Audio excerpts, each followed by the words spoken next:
Bon, bonsoir à tous déjà. Jean-François Faure, président fondateur d'Ocoff.com, vous l'avez compris, c'est la société organisatrice de cet événement. Ce qu'on a envie de vous présenter ce soir, qui est en fait VeraOne. Donc l'idée de ce VeraOne, c'est de faire une crypto-monnaie spéciale, un remplaçant du Bitcoin ou quelque chose d'autre. Le fondamental de VeraOne est d'être ce que l'on appelle un token ERC20. Alors c'est quelque chose de très technique, parce qu'effectivement, ça s'appuie sur une blockchain qui est la blockchain Ethereum, mais au final, de manière très très basique, tous ces tokens sont adossés à de l'or physique, dans une logique de 100%. Donc qu'est-ce qu'on a fait? On a tout simplement réinventé notre métier que ceux qui nous connaissent depuis déjà des années connaissent par cœur. On l'a réinventé pour tout simplement le placer sur un terrain de jeu qui est aujourd'hui le terrain de jeu sur lequel il faut se positionner à l'instant où je nous parle, où je te parle. C'est un terrain de jeu qui est occupé par les personnes qui conceptualisent en fait les outils monétaires de demain. Donc VeraOne, c'est ce qu'on appelle un stablecoin. Un stablecoin. C'est-à-dire c'est une pièce ou une donnée stable. Oui, exactement. Et pourtant, l'or, on l'a vu, on le sait, peut quand même avoir un peu de volatilité. Donc est-ce que c'est le bon sous-jacent? Alors, on reste quand même dans l'univers des crypto-monnaies. Et si je compare la volatilité du Bitcoin avec celle de l'or, on voit qu'il n'y a quand même pas photo. Donc, la volatilité du Bitcoin, c'est la courbe en bleu clair, et celle de l'or est une forme de violet. Et vous pourriez mesurer, vous pouvez aller d'ailleurs sur l'adresse que je vous donne. C'est assez comparable à une devise telle que la livre sterling. Donc, plus stable que le gold, je pense que c'est relativement difficile. Donc, on devait se positionner là. Et moi, je considère que c'était même un devoir. Alors, les clients de Ocoff et Veracash savent qu'on est extrêmement militants, très engagés. On s'est dit, s'il y en a un qui doit le faire, c'est nous. Parce qu'on se considère capable, on a la maturité, on a la technologie, on sait innover. La blockchain, on l'a testé déjà en 2016 dans une logique de génération d'un registre de police qui soit opposable à nos amis douaniers et qui a plutôt été réussi. Et donc, on considérait qu'on était capable de le faire, et donc, on l'a fait. Alors, tu es aussi très impliqué dans les problématiques environnementales. Et alors, est-ce que justement, aller sur la blockchain, on sait que c'est beaucoup d'énergie, est-ce que tu conserves ta raison d'être d'entreprise qui souhaite être dans le développement durable, notamment avec l'acquisition d'or qui est labellisé? C'est vrai qu'on mesure un petit peu les degrés d'émission de CO2 sur extraction de l'or, recyclage ou tout simplement changement d'une propriété dans une base de données ou même dans une blockchain. Les proportions ne sont pas les mêmes. L'extraction est très émettrice, très polluante. Le recyclage, relativement peu. Le changement d'une propriété dans une base de données comme celle de Ocoff ou Veracash, c'est zéro, c'est juste quelques zéros et quelques 1 qui ont bougé. Alors après, tu me challenges évidemment sur la blockchain, parce que envoyer notre token VeraOne sur la blockchain Ethereum, ça veut dire que quelque part, pour que chacune des transactions s'opère, aujourd'hui sur Ethereum, il y a encore du minage, etc. Après, nous, on a fait le pari d'être sur Ethereum parce qu'on sait que leur technologie va évoluer. Ils vont eux-mêmes décider d'aller sur des formules dans quelques mois qui seront beaucoup moins polluantes. Alors, ce stablecoin, est-ce qu'il va être coûteux? Est-ce qu'il va y avoir des frais? Comment ça va fonctionner? Parce qu'on imagine que dès qu'il y a transaction de monnaie, il y a quand même des frais. Donc, c'est quoi le modèle? Alors écoute, le modèle est très très simple. C'est un modèle où très basiquement, on va prendre des frais justes lors de l'achat, des frais justes lors de la revente, et des frais sur la conservation ou sur la tenue du compte, parce que comme l'or est physique, on a des coffres, on a des assurances et tout ça doit se payer. Donc on est à 0,5% lorsque l'achat est opéré. On est à 1% lorsqu'une revente se réalise.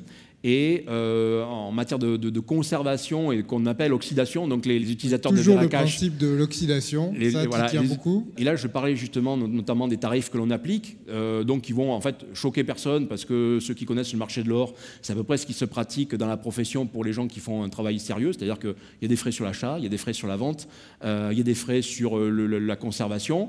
Nous, on se débrouille pour qu'il n'y ait pas de frais, en tout cas sur le transfert de propriété ou l'envoi de valeur d'une personne à une autre.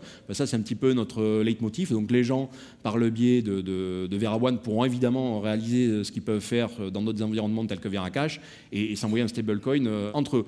Mais si on compare avec aujourd'hui certains concurrents qui sont très établis, Notre problématique, et c'était pour ça qu'il était important qu'on arrive là-dessus, c'est que par exemple le leader mondial, lui, a décidé de ne pas avoir une couverture complète sur les dollars qui sont le sous-jacent de son stablecoin. Donc là, on a un souci.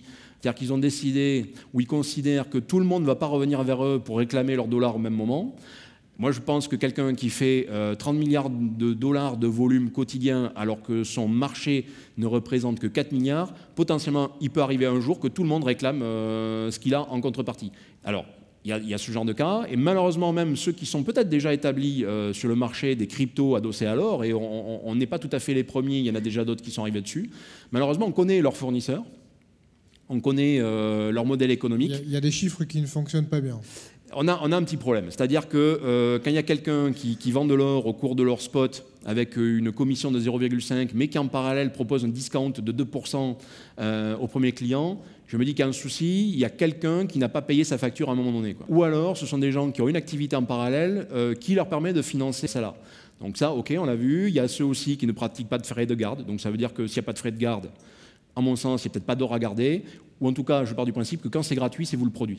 Donc très basiquement, ceux qui ont l'habitude de faire du trading ne seront pas dépaysés. En fait, vous avez la capacité tout simplement de passer un ordre d'achat et de vente. Le principe, c'est que là, on est sur entre guillemets, ce qu'on appelle un marché primaire. Donc en fait, quand vous achetez à notre plateforme. Et si vous revendez à notre plateforme.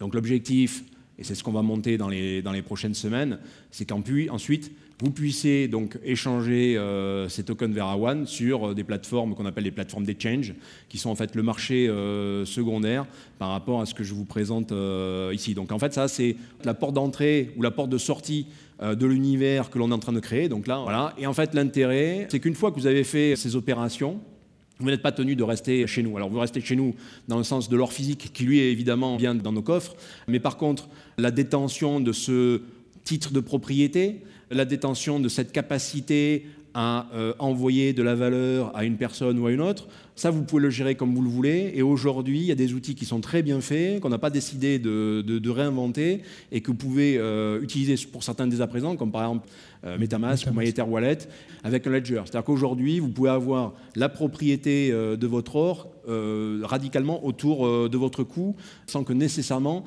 qui que ce soit d'autre le sache, et en tout état de cause, que personne ne puisse pirater cette propriété. Parce que tout simplement, tout ça, c'est stocké dans la blockchain, donc dans l'écran de gauche, c'est par exemple votre registre à vous. Donc Etherscan, c'est un outil parmi tant d'autres qui vous permet de contrôler ce qui se passe sur la blockchain Ethereum. Ou vous avez, dans le cas du token VeraOne, vous avez une page générique sur Etherscan qui recense tout ce qui se passe dans la blockchain concernant le token VeraOne. Donc nous, tout ça, on part du principe que ça ne peut pas être modifié, falsifié. Donc ça, c'est la qualité de la blockchain.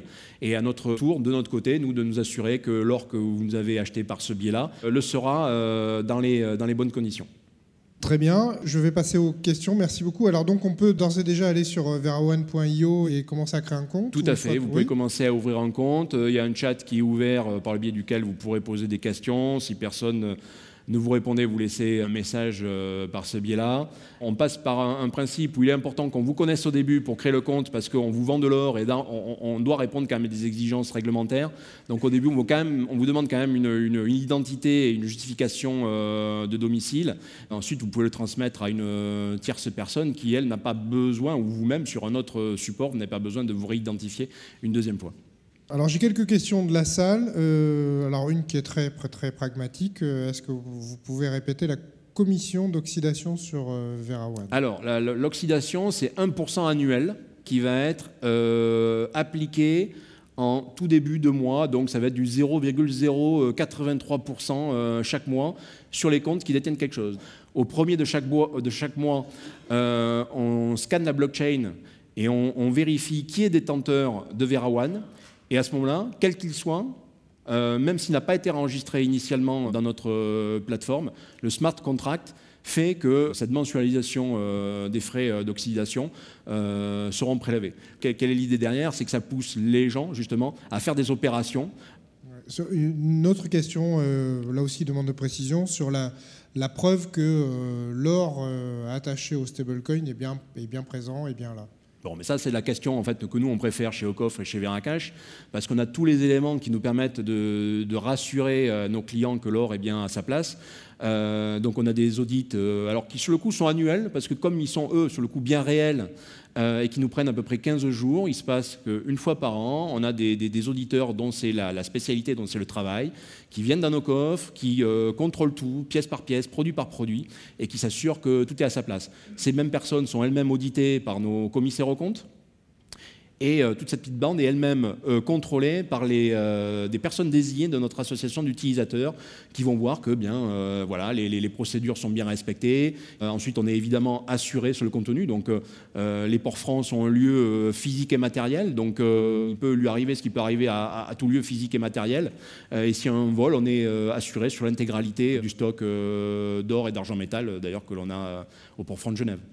Alors, ta présentation a dû plaire, parce que certains demandent si ils peuvent investir dans VeraOne. Alors, investir dans le sens déjà acheter des VeraOne s'ils ont des Ethers, tout à fait. Ensuite, s'ils veulent investir dans le sens développer avec nous l'activité, qu'ils n'hésitent pas à me contacter après. On a de toute manière un beau projet à écrire ensemble. Et est-ce qu'il y a une ICO? Alors une ICO, c'est une levée de fonds dans les termes de la crypto-monnaie. Excellente question. Si tu me permets de déborder un petit peu. En fait, pourquoi on en est arrivé là? Et ceux qui nous connaissent par cœur savent qu'on est passé par le projet ICO il y a un peu plus d'1 an. Et en fait, notre constat à ce moment-là sur ce projet ICO, c'était que si on décidait de lever des fonds par ce biais-là, on n'était pas capable de remettre en contrepartie autre chose que tout simplement de leur proposer de l'or physique.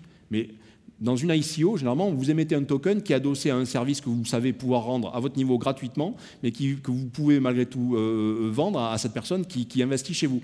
Mais nous, on ne sait pas faire autre chose que de vendre de l'or, et les marges sont extrêmement faibles. Donc si c'était proposer une ICO pour que les gens aient une remise sur l'achat d'or, ça voulait dire déjà qu'on s'adressait qu'à des gens qui voulaient acheter de l'or, et qui en plus étaient capables d'accepter de n'avoir une remise, je ne sais pas, que de 0,5%. Moi, je me faisais du mal, et je leur faisais du mal à eux, parce qu'ils avaient l'impression que je les déconsidérais en proposant quelque chose d'aussi ridicule. Donc là, la conclusion, c'est que non, notre métier, c'est vendre de l'or, et aujourd'hui, en créant ce stablecoin, on répond en fait à ce qu'on sait faire et à ce qu'on est capable de faire. Une ICO ne correspondait pas à notre modèle économique. Très bien, merci beaucoup. Merci pour toutes ces précisions. Merci à vous. Et donc, bon vent à VeraOne.